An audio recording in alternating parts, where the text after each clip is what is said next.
Senhores deputados, senhoras e senhores que estão na galeria, depois da oratória do deputado Wilson Santos, senhor presidente, fica até difícil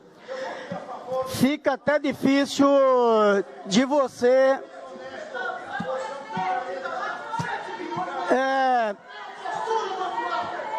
Pessoal, vou pedir, pessoal, que possam se ater à nossa fala a partir de agora. Primeiro eu queria deixar bem claro que um dos piores sentimentos que nós podemos ter é o sentimento de impotência. Ele tira muita energia da gente. O que não quer dizer que nós vamos baixar a cabeça com relação nem a esse projeto, nem os demais que vão chegar a essa casa, como esse caso da mensagem 03, que já está ali na mesa.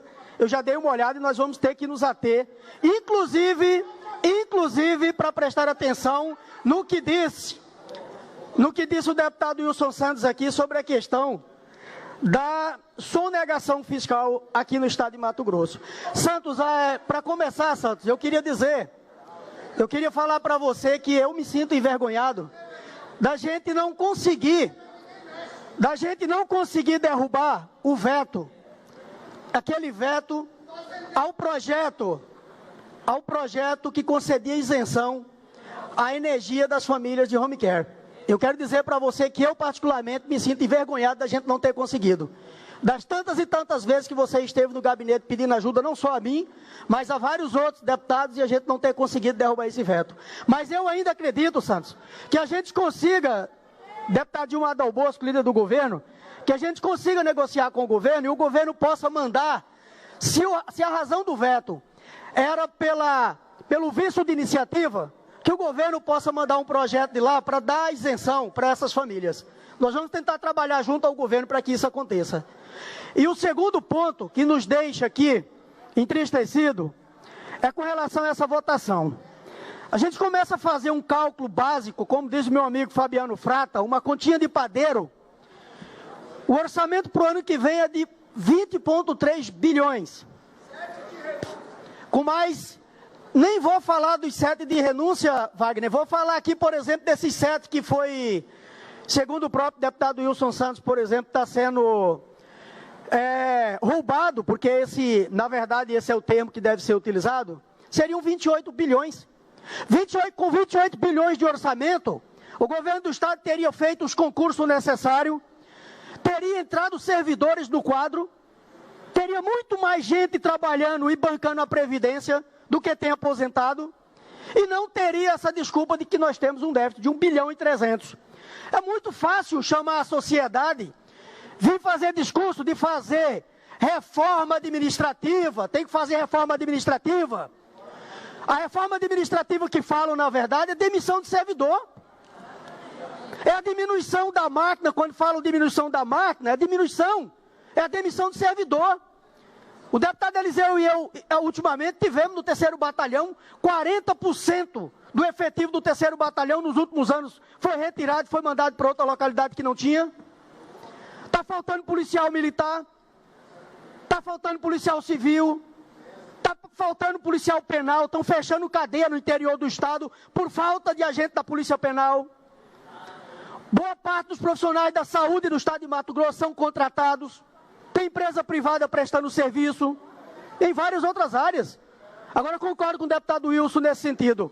Foram sucessivos governos que não só afanaram a Previdência, como roubaram também os impostos aqui no estado de Mato Grosso, com diversas maneiras. Eu fiz uma continha básica aqui para se ter uma ideia. Um servidor público que ganha um salário de 10 mil reais, a carga tributária hoje é de nós pagamos em torno de 1/3, é 33%. Com mais aproximadamente 17% de imposto de renda, com mais 14% de previdência, vai tirar dele R$ 6.400. Vai sobrar limpo para ele R$ 3.600. Um servidor público que ganha R$ 10 mil. É o que vai sobrar para ele. É fácil para a gente vir fazer discurso junto à sociedade, estigmatizar o servidor público, Aquele cidadão que de madrugada, assim como meu filho é policial militar, que 3 horas da madrugada está lá na Ponte de Ferro trocando tiro com criminosos lá, para salvar o taxista que tinha sido pego de refém. E esse cara vai ganhar R$5.000 e vai pagar metade disso de previdência, de imposto de renda. Vai ter que pagar um plano de saúde, porque ele vai ser atendido quando passa mal, vai na UPA. Ele vai ter que ficar aguardando e muitas vezes ele não tem tempo, porque no dia da folga dele ele tem que ir lá no fórum. Porque o policial, quando ele está de folga, ele tem que ir para o fórum, porque quando ele prende e no processo ele é testemunha e ele não recebe pelo o tempo que ele passa lá no fórum para depor. É fácil estigmatizar. Eu fui na TV esses dias, aliás, na rádio esses dias, fazer uma entrevista. Eu fui fuzilado de tanta mensagem. O povo esculhambando. O povo esculhambando. Pô, deputado, você não tem vergonha, não? Você, seu salário é pago pelos 3 milhões de mato-grossenses, você aqui defendendo um bando de marajá. Porque é isso que estão colocando na cabeça da sociedade, que servidor público é um bando de marajá. Tem servidor que ganha 30 salário mínimo? Tem. Sabe quanto ganha inicialmente um policial penal? 3 salários mínimos, menos de 3 salários mínimos, o salário mínimo agora foi para 1.030 e pouco. Menos de 3, quanto ganha um professor aqui no estado de Mato Grosso? E depois que ele paga previdência, que ele paga imposto de renda, que ele tem que custear o transporte lá para o serviço, a alimentação dele que não é concedida, e aí fazem o discurso como se fosse todos eles marajás, todo mundo ganhasse 30 mil. O próprio governo, quando paga escalonado, o governo paga 80% dos seus servidores na primeira escala, porque ganha pouco mais de 5 salário mínimo. Então está provado que não está tão cheio assim, não está tão inchado o serviço público no estado de Mato Grosso. Existem distorções? Existem. Então que ataque as distorções. A Previdência é um exemplo claro de injustiça com aqueles que carregaram o estado de Mato Grosso nas costas. O comerciante no estado de Mato Grosso contribuiu para a evolução do estado de Mato Grosso. Os pau-rodados, assim como eu, que veio lá do sertão de Pernambuco, contribuiu com a evolução do estado de Mato Grosso. O produtor rural, os pequenos, os grandes, todos nós contribuímos com o estado de Mato Grosso. Todos nós contribuímos. Não é justo jogar isso apenas no lombo do servidor público. Quando da minha campanha, o discurso que eu fiz pelas unidades prisionais, porque a minha campanha foi feita, na grande maioria, em lugares que tinha servidores do sistema penitenciário. E qual foi o discurso que eu fiz para os meus colegas de trabalho? Não estou oferecendo milagre para ninguém. A partir do ano que vem, independente de quem ganhar o governo, era uma tendência e não é uma tendência do estado de Mato Grosso, é uma tendência nacional. O servidor público teve o seu tempo de crescimento e agora botaram na cabeça que eram os grandes vilões da economia, do desastre da economia no Brasil. O trabalhador está pagando a conta. Cadê a reforma trabalhista que foi feita, que até agora eu não vi? Eu não vi esse aumento expressivo das frentes de trabalho no Brasil. Quem tiver dados que me apresente, porque eu não vi até agora. Não vi. O aumento exacerbado das renúncias e isenções fiscais no estado de Mato Grosso. O aumento excessivo das renúncias e isenção fiscal. E deixo bem claro, não sou demagogo também. Não sou demagogo. Não vou vir aqui fazer discurso de que tinha que acabar com a renúncia e isenção fiscal. Não. Os produtos da cesta básica é um exemplo. Aqueles investimentos que vêm para gerar emprego é um exemplo. Que tenha contrapartida, que mostre contrapartida é um exemplo. Aqueles investimentos, as renúncias em regiões do estado, aonde nós vimos que não desenvolveu, é um exemplo. Mas nós sabemos, o próprio deputado Wilson, que é presidente da CPI da renúncia e isenção fiscal, está aqui dando o seu testemunho. Está aqui dando o seu testemunho de que existiu no estado de Mato Grosso, durante muitos anos e sucessivos governos, existiu sim muita corrupção entre o serviço público. E aí eu uso aqui a fala do promotor Mauro Zac, que não existe corrupção se não houver o agente público e o privado. Não existe corrupção apenas do privado. Existiu corrupção do público e do privado. Agora não pode quase 100 mil servidor público pagar por meia dúzia de corruptos no estado de Mato Grosso. Eu fico revoltado com isso. Eu concordo que, vindo uma imposição do governo federal, há necessidade sim Há necessidade dos estados se adequarem, porque senão não recebe a certidão previdenciária. Agora, o estado de Mato Grosso está inovando e está atacando uma fatia do funcionalismo público que já contribuiu. Porque aqui o trabalhador, diferente da iniciativa privada, o trabalhador de serviço público, ele não vai pagar 30 anos para se aposentar. Ele não vai pagar 35 anos para se aposentar. Ele vai pagar a vida inteira. Porque o camarada que entrar no serviço público com 20 e se aposentar aos 65, ele já pagou 45. E se ele viver mais 20, ele vai ter pagado 85 anos de previdência. Então nós vamos custear esse sistema a vida inteira. E tem mais. Hoje o modelo é, nós pagamos 11, o patrão paga 22. A partir desse projeto, nós pagamos 14, o patrão 14. Vai reduzir a cota patronal e vai meter a faca no trabalhador ainda mais. E o pior de tudo, é fazer com que o aposentado tenha que pagar, já pagou 30, 40 anos. Não foi o aposentado que desviou o recurso. Essa operação que foi feita no passado, essa operação jaleco branco, não foram os servidores públicos aposentados que desviaram o recurso. Não foi eles que publicaram essas leis lenientes que tivemos no passado, que autorizavam a utilização de recursos da Previdência para custear a saúde pública, quando saúde pública é obrigação dos cofres do Estado.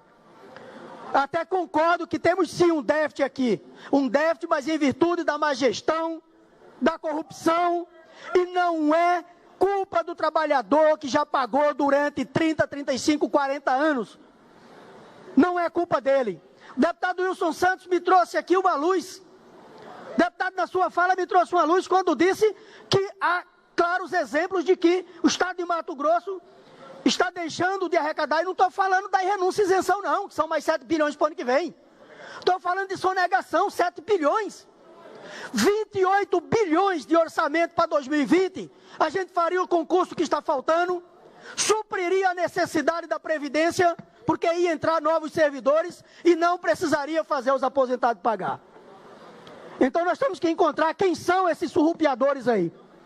E não é só o servidor público que tem que fazer o enfrentamento. Esse enfrentamento tem que ser feito por toda a sociedade. Porque daí também desses 7 bilhões, está saindo o recurso que falta para a saúde pública. Está saindo o dinheiro que falta para instalar as delegacias, como foram fechadas agora. Cadeias como como Ariponã, como outras que estão sendo fechadas, como já temos informação que dia 15 temos mais cadeias para serem fechadas. O dinheiro que está faltando para prestar serviço público minimamente para a sociedade está nos bolsos de ricos e barões que por mais de 30 anos mandaram no estado de Mato Grosso. Mais de 30 anos, deputado Wilson. Eu me lembro de uma matéria no site Muvuca Popular, que mostrava que aquele presidente da Assembleia Legislativa do Rio de Janeiro, o Pisciani, foi fiscal de fazenda há mais de 30 anos no estado de Mato Grosso. E junto com os chamados cerealistas, naquela época, deram desvio nos cofres públicos aqui. E o que eles ganharam de punição, foram demitidos e saíram com as malas cheias de dinheiro, viraram fazendeiro do Rio de Janeiro e no interior do Mato Grosso. 4 fiscais. 4 fiscais. Investigações que há mais de 30 anos passaram pelo governo do Bezerra, do Jaime Campos e vários outros governos. As investigações, vários governos passaram essa investigação e não conseguiram desbaratar. Quem matou aquele fiscal lá em Rondonópolis, que apareceu só o carro e o corpo do fiscal não apareceu? Então há mais de 30 anos o estado de Mato Grosso vem sendo desviado, roubado aí. E agora, nós que conduzimos esse estado vamos ter que pagar a conta. Nós vamos ter que pagar a conta, junto com a sociedade. Porque junto disso, a sociedade perde a saúde pública, a educação. E não adianta virem fazer discurso aqui também. Não adianta virem fazer discurso de que tem que fazer a reforma. Tem que fazer a reforma, concordo com o deputado Chuchu Dalmolin. Tem que fazer a reforma sim, mas a reforma não significa demissão de trabalhador de serviço público não. Porque está faltando médico, está faltando professor, está faltando policial. Você vai na PGE, eu conversei com os procuradores da PGE, eles falaram que se tivesse mais estrutura física, eles teriam como resgatar a maior quantidade dos 48 bilhões de dívida ativa que tem no estado de Mato Grosso. Então, se tivesse mais estrutura, o estado de Mato Grosso arrecadava mais. Está faltando fiscal na fronteira para impedir a evasão de divisas aqui do estado de Mato Grosso. Então nós não aceitamos o que é feito com o servidor público. 2 minutos para concluir, presidente. Mais 2 minutos para o deputado. Justo que estão fazendo com o servidor público. Não estou fazendo, deixo bem claro, não estou fazendo aqui discurso demagógico. Se observar, sou um dos deputados mais ponderados que tem aqui nessa casa. Estou aprendendo com cada um aqui dentro. Aqui tem deputado que tem 30 anos de política, deputado de primeiro mandato, deputado mais radical, mais ponderado, e eu aprendo com cada um dos senhores aqui dentro. Aprendi muito com o movimento sindical e vou continuar aprendendo, mas não me furtarei jamais a deixar clara a minha indignação, principalmente num momento como esse, porque esse castigo os aposentados e os servidores do estado de Mato Grosso vão levar para o resto da vida. E preparem-se que pode ter certeza, vai ter aposentado se suicidando no estado de Mato Grosso quando vê os descontos na folha de pagamento. Obrigado, presidente.